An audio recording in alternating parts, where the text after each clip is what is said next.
Hi, welcome to Blue Rain Q&A session. My name's Kalsum. I'm joined here today by an artist called Wisdom from KSL. Would you like to introduce yourself, tell us something about yourself? My name is Wisdom. SPAZ, frontline in the 18, most niggas doing that, trying to stay clean, move those off, daydream these. I'd say I seriously started when I was like in school.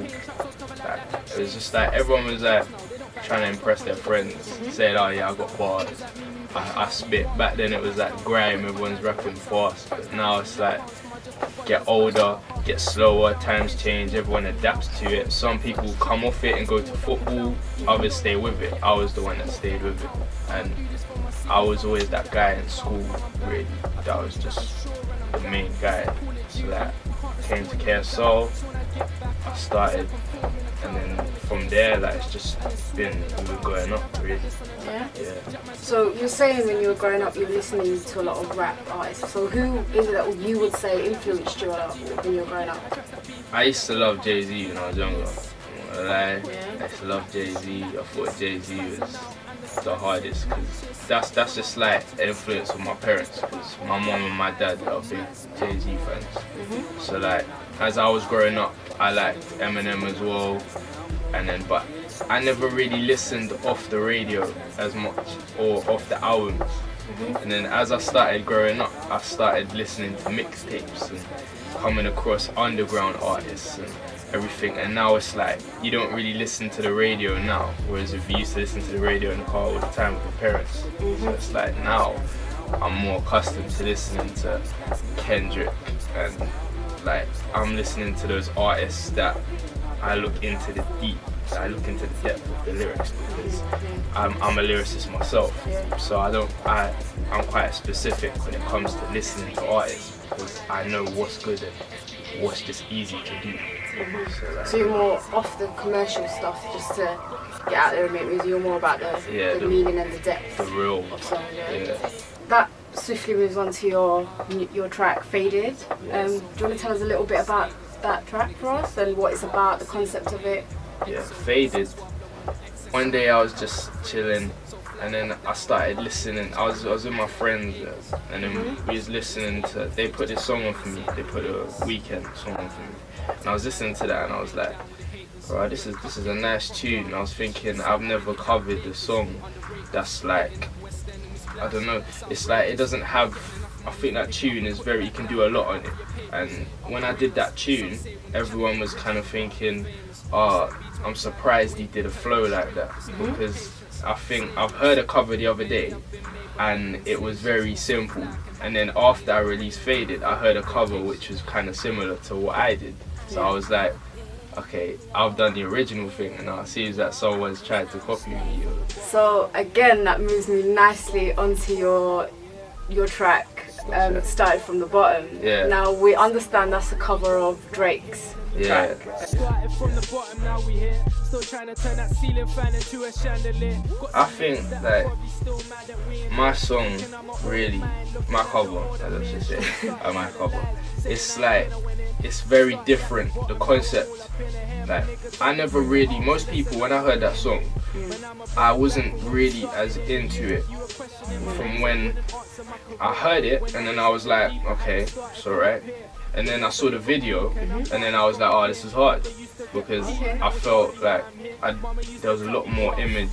I've captured the image in the video more than I did in the song, because I felt I've heard him go into depth a lot more on other songs, whereas with my version, I haven't released the video, and everyone is feeling the track, and a lot of people have said my version's better because they're just getting the real me on it, and they're getting everything. Like, I think a lot of people compare me to him. They might say I look like him, or I'm not too fussed, to be honest. Like sometimes I'll just be like, oh, come on, man. Really? So what do you think separates you two then? Like, if you are getting called out a lot, there must be something. What do you think makes you different or better, or what do you think?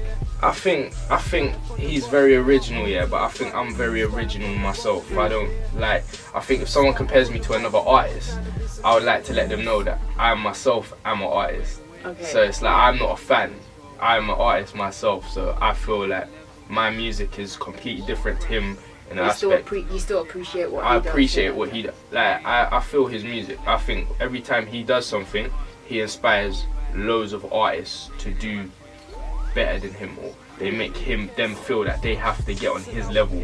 And when I heard the tune, I saw the video. Same day, I wrote something the same day, and I finished it. And then I pretty much had it finished straight away. But my subject was totally different. I was talking about where I came from, and I didn't really add a hook. Really, I was speaking for ages. Then I thought, alright, let me just add it here, just so I can have a little thing they can sing to. Okay. But yeah.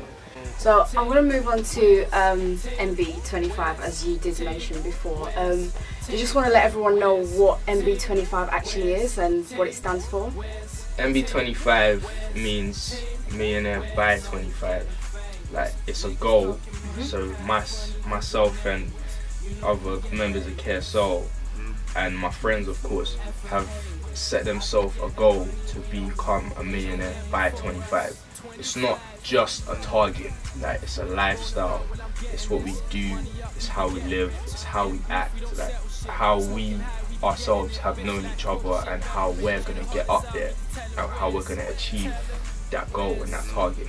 So this is just to establish that MB25 is the name of your mixtape, right? Yeah. Okay, so why just a millionaire? Why not a billionaire? What stopped you at millionaire? Well, obviously you gotta start somewhere.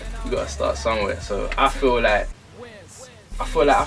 one, it sounds a lot like, alright, let me just be real.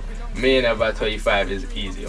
One, it's easier. But two, it's so like, we just came up with that, and then we just went from there, really. Like, billionaires, billionaires, like, that's the next step. The next step. Is that probably the name of your next one, yeah? Yeah, in time. But I think, it's pretty much, it's the main thing that's kept everyone on point. Like, just by coming up with that, it's inspired a lot of people. A lot of people have really come on board with the idea, and they felt they need to get involved now because they see the movement. It's not just a lifestyle as well, it's a movement, and it's something that everyone can be inspired by, because I'm sure a lot of people would like to become a millionaire before they're 25, so it's very inspirational. You try Very and build inspirational, especially the target audience that you're trying to get at. It's a good message to put across, you know? Yeah. So I just want to talk a bit more about your mixtape then, this MB25 that we're on the subject of. How long did it take you to, how long did the project take for you to create? But with that mixtape, it's taken us a while not to actually do it. It's because we started it and we was on point. We finished it, and then myself, I'm very picky, and I can't leave something too long because I'll always go back to it, which is very much a downfall of what. Like, this is why I'm very hard to work with sometimes, because if you give me a set piece of music and it's been there for a long time, I'm gonna listen to it and keep going over it until I find something I don't like. And like, I kept going back and I replaced a lot of it, and I felt like I should give the fans something better than what I did give. So you just basically seeking perfection before Yeah. it was perfect? Yeah. So you wanted to give your fans perfection, basically? Pretty much. Okay, okay, that's dedication. I can only appreciate that. Pretty much. Okay, so what's the whole concept behind that whole mixtape then? What message are you trying to portray to your audience? Like, what is it that you're trying to get across to them? I'm trying to make everybody see that it's not just myself. I'm just an image. I'm that person that's pushing this idea out, and QnA and everyone that's on point with this. But I think this message is very important to change how people think, how people feel, how they think as people. Because if you have yourself a set target, then I feel that it will push you a lot more as a person to get to that place, rather than them just thinking, oh yeah, I'm gonna stick with what I don't like doing, just their job, trying to get there. I think you should just do what you want to do and push and try and get there, so you can chase your dream, really. So it's all just all trying to be inspirational, but you're trying to be a positive image, a figure. Yeah, pretty much. Yeah, I think everyone should be. I don't think anyone should do what they don't want to do, even though that's how things are these days. Like even myself, to get there, you have to do something that you don't want to do just to get where you want to. Be prepared. I hear that. Speaking of, again, your mixtape, do you want to speak about the features, producers, people that you're probably working alongside, and any gossip? Yeah. With this mixtape, I've pretty much kept it close to home, really. Yeah. I think this is my first mixtape, and it's very important for me to bring in everybody from the team. Like, it has to be like from the artists. I've got Jay Mano on there. Jay Mano is like, he is the main artist as well. He is very important in this label, and he's very because he's older than me. He's a figure to me as well. Okay. So he's someone I look up to, and he's an artist that if he's not there, I feel like there are certain figures in KSL that make me feel I have to work harder. So if he drops this tune one day, I'll be in the studio and I'll be listening and I'll be like, oh man, now I gotta make another tune just to get on top of this one. So I feel like if he's not there, I feel like I would be slacking. Certain artists just make me feel I have to push myself. There's other artists like Nadine. I think Nadine is an amazing singer. I think she has a lot of potential. You've got producers I've worked with as well. Like, you've got Johnny, J Beats.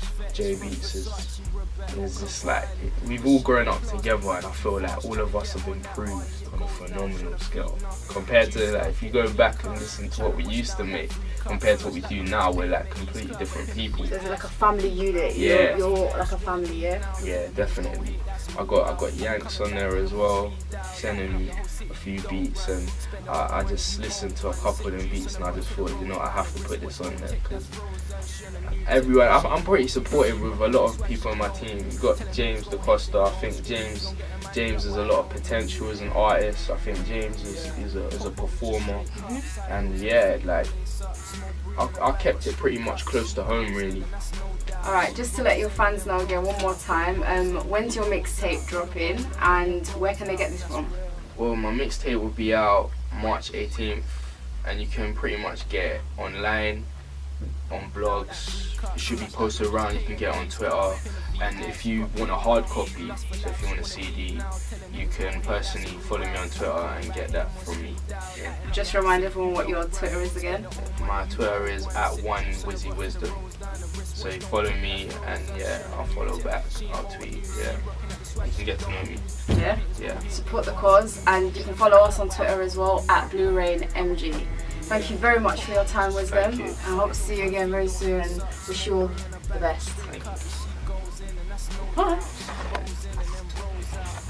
Then pull the rolls out, pull a roll in and then rolls out, and that's real.